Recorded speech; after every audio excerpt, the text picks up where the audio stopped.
لو عندك أقل من ربع فرخة هتعملي وجبة اقتصادية في منتهى الجمال.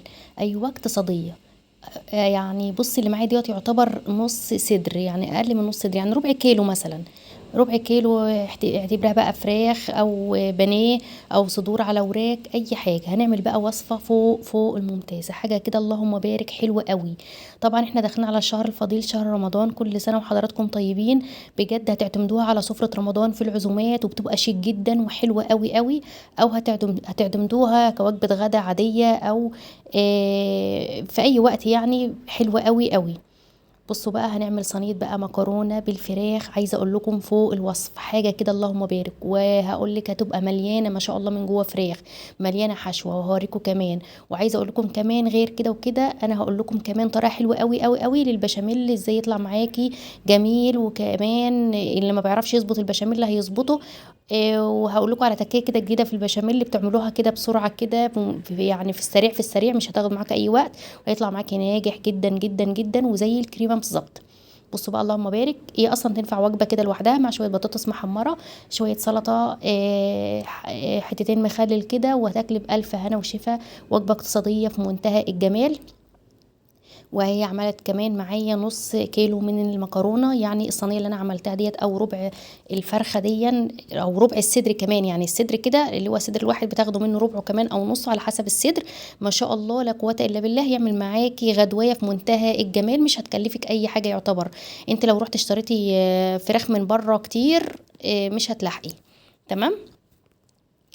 تعالي نسمي الله ونصلي على الرسول وندخل بقى على محتوى الفيديو. اول حاجه انا حطيت معلقه كده من السمنه على معلقه كده من الزيت، وهاخد كده كمان شويه انا قطعت حته الفراخ كده.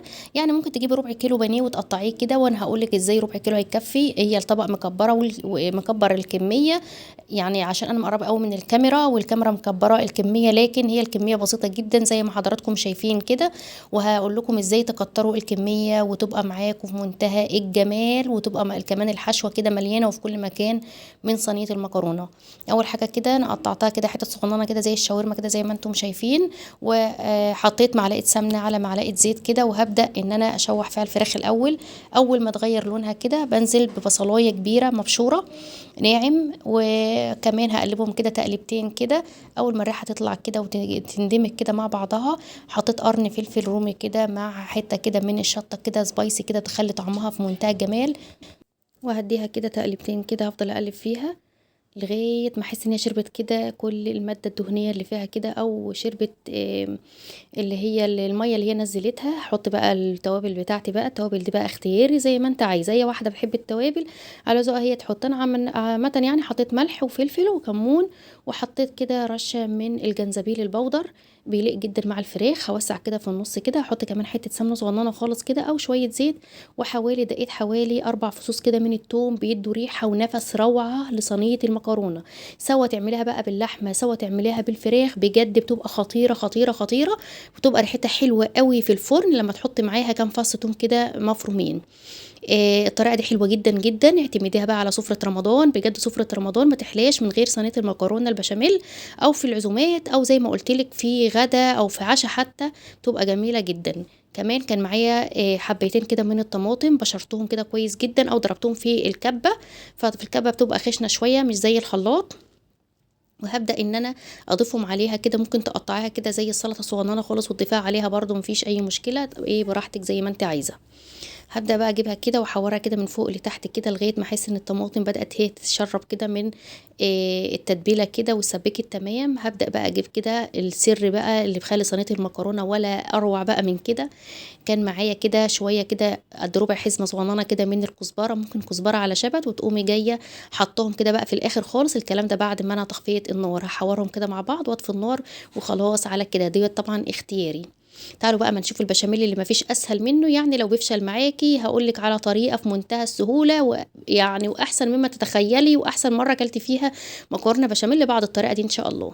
حطيت كده حوالي 5 معالق كبار كده على حوالي نص كيلو من اللبن، وعايزه اقول لكم يمكن مش مكمل نص كيلو. كان معايا كوبايتين كده من الشوربه حطيتهم كمان، وحطيت فلفل بقى، وحطيت شويه كده من الملح، وحطيت معلقتين كده كبار من السمنه البلدي، او لو عندك زبده حطي، لو عندك زيت براحتك خالص. كل ده انا بقلبه على البارد، انا لسه ما ولعتش النار، خلي بالك انا ما ولعتش النار، وكل المكونات اللي معايا دي بارده مش سخنه، كلها من التلاجة وبدرجة حرارة المطبخ عادي خالص، مفيش اي مشكلة. انا لسه ما ولعتش النار، انا بقلب كله كده مع بعضه وادخل كل المكونات في بعضها. بعد كده بقى هبدأ اولع النار اهوت، وهبدأ بقى ايديا ما تسيبش التقليب. عايزه اقول لك والله ما هتفرقيه عن البشاميل اللي انت بتحمري فيه الدقيق خالص خالص خالص. طبعا بفضل ايديا كده ما بسيبش بقى التقليب، وافضل اقلبه كده. طيب لو جه معاكي البشاميل تقيل، حسيت ان هو تقيل تحت ايدك قوي، ممكن عادي بتزودي شوربه. طبعا لو ما عنديش شوربه وعندي شويه لبن صغيرين، ايوه تنفع تعملي الوصفه، تزودي ميه وتحطي مكعب او مكعبين كده من مرقه الدجاج، بيديها طعم خرافه. طبعا ديت رشه قرفه، اللي بيحب القرفه بينقلها برده نقله حلوه قوي، بخلي ريحتها حلوه قوي. طبعا دي اللي بيحب القرفه. طبعا لازم تبقبق معاكي كده زي ما انت شايفه كده، وتبدا تغلي كده. احلى بشاميل بقى اللي هو بيبقى مظبوط قوي، اللي هو بيبقى خفيف زي ما انت شايفاه كده، يعني هو تحسيه كده قوامه كده خفيف كده وجميل، مش اللي هو تقيل تقيل لما بتسيبيه يبرد بيتقل اكتر، وتحس ان هو كده مش لذيذ. لكن دي بيبقى في صينيه المكرونه ولا اروع.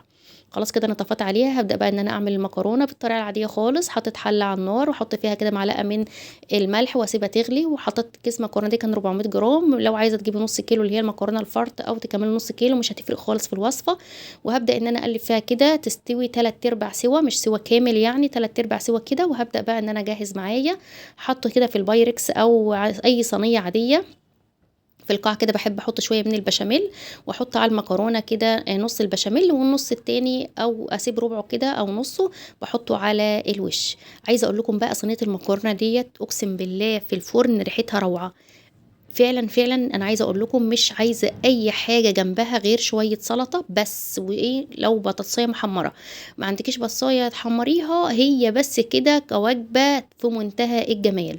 وعايزه اقول لكم بصوا، يعني شويه الفراخ اللي هي ربع كيلو يعني من البانيه او من الفراخ او كده، ما شاء الله، مع البصلايه الكبيره، مع قرن الفلفل الكبير، مع نص قرن شطه، مع الطماطمايه. بص ما شاء الله الصينيه معتبره ومليانه على الاخر حشوه، وتقولي بقى انت عاملاها يعني بفراخ كتير قوي، وهي حاجه بسيطه جدا. وعايزه اقول لكم الطعم مظبوط قوي قوي. امشي على نفسي بس التكات والمقادير. وعايزه افكركم بحاجه بالله عليكم، اللي نسي يحط اللايك ما ينساش يحط اللايك الجميل علشان كله يستفاد من الفيديو. ويا ريت اي حد يستفاد من الفيديو يسيب لي تعليق يشجعني تحت الفيديو. ما شاء الله شفتوا صينيه المكرونه في منتهى الجمال. البشاميل اللي فاضل انا حطيته كده على الوش، وهحطها في الفرن، بحطها على درجه حراره 200. الرف اللي فوق الصاجه على طول، ما بحطهاش على الصاجه مباشره. الرف اللي فوق الصاجه على طول يكون الفرن سخن مسبقا. طبعا بنضف كده حواليها كده صينيه المكرونه علشان الحاجات دي هتتحروق يعني لو انا سبتها في الفرن. وبولع من تحت بس، ولو عوزت ببص كده لو حسيت ان هي بدات تصفر او تحمر كده بولع الشوايه من فوق. جيت بقى عملت تكايه بسيطه خالص خالص خالص، وانتي ممكن تعمليها على فكره اللي يطلع معاكي اللون الموحد اللي انتوا شايفينه دوت كلها في صينيه المكرونه، بخلي شكلها ولا اروع. انا عايزه اقول لكم طبعا الاضاءه مش كويسه خالص بالمره، فمش بصراحه مش مديها حقها نهائي. بس عايزه اقول لكم لونها خطير خطير خطير، وتفتح النفس بجد، وتشرفك في اي عزومه، او تشرفك على السفره قدام اولادك او قدام جوزك. بجد حاجه فاخر قوي من الاخر، وما كلفتناش برضو كتير، وكل المكونات يعني يعتبر موجودة في أي بيت.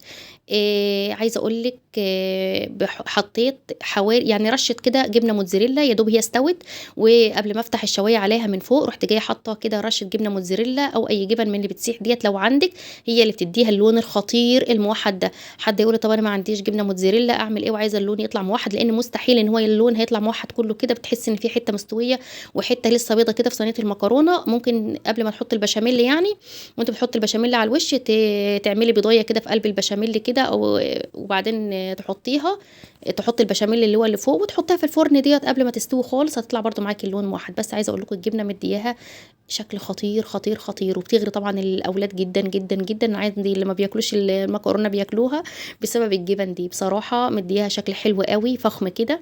زي ما قلت لكم جربوها هتعجبكم ان شاء الله. اشوفكم في فيديو جديد، مع الف سلامه.